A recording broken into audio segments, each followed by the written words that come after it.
Hi everyone, welcome back to the Touch to Click channel. In this video we'll show you how to access archived chats in ChatGPT and quickly restore old conversations. Now let's get started. Step 1. Click on your profile icon in the bottom left corner of ChatGPT.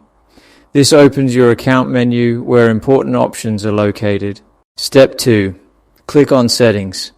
This is where you manage your account preferences and chat options. Step 3. Click on Data Controls. This section lets you control chat history and archive conversations. Step 4. Click on Archive Chats. Here you'll find all chats you've previously archived. Step 5. Click on Manage. This shows the full list of archived chats in one place. Step 6. Click on the archived chat you want to access. The conversation will open so you can review it. Step 7. Click on Unarchive Conversation to restore the chat to your main list. Thanks for watching, and don't forget to subscribe to the Touch to Click channel.